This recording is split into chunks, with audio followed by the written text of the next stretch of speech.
আলহামদুলিল্লাহ আমি অনেক বছর 12-13 বছর ইন্টারন্যাশনাল ক্রিকেট খেলেছি।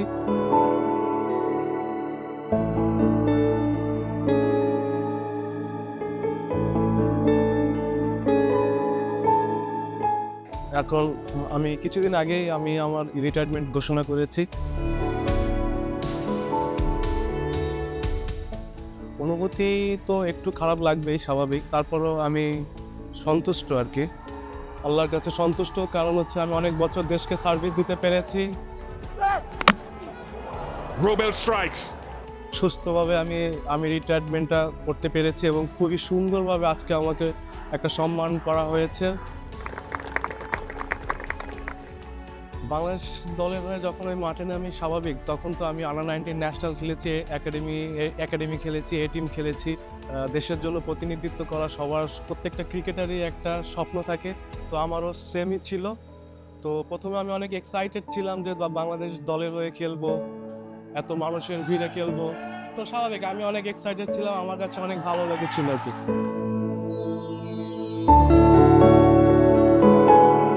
আমার ক্যারিয়ারের গর্বের মুহূর্ত আছে, আসলে আমার কিছু কিছু ম্যাচ আছে যেটা আমার প্রত্যেকটা ম্যাচই আমার কাছে অনেক ইম্পর্টেন্ট ছিল এবং অনেক গর্বের।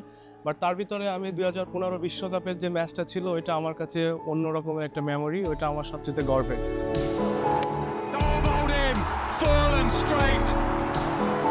What a comeback. Goes for hero. Bowled him full and straight. The Bangladesh Tigers have knocked the England Lions out of the World Cup. ক্যারিয়ারের কঠিন সময় ছিল, আমি আমার শোল্ডার ইনজুরিতে ছিলাম। আমি লাস্ট 1 ইয়ারের মতো আমি খেলতে পারিনি।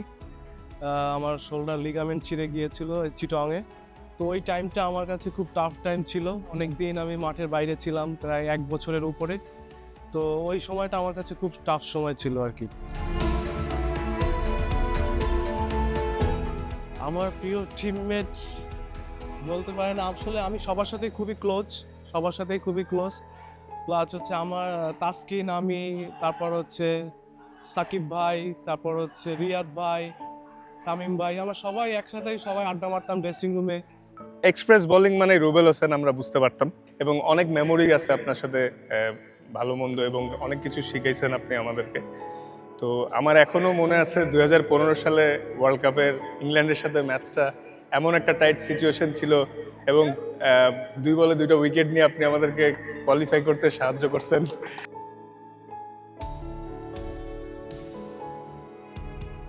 আমার ফ্যানদের উদ্দেশ্যে বলবো, আমি যখন বাংলাদেশ জাতীয় দলে আমি 2009-এ যখন আমার ডেবু হয়, তখন থেকে যারা আমাকে নিঃস্বার্থভাবে ভালোবেসেছেন, আমাকে সাপোর্ট করেছেন, আমার প্রিয় ফ্যানরা আমার পাশে থেকেছেন, আমার খারাপ সময় আমাকে সাপোর্ট করেছেন, অবশ্যই তাদের কাছে আমি আন্তরিকভাবে কৃতজ্ঞতা জানাই।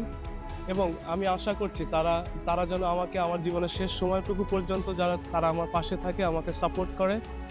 ইনশাল্লাহ আমি আপনাদেরকে সাথে নিয়েই বয়ে যেতে চাই, ইনশাল্লাহ।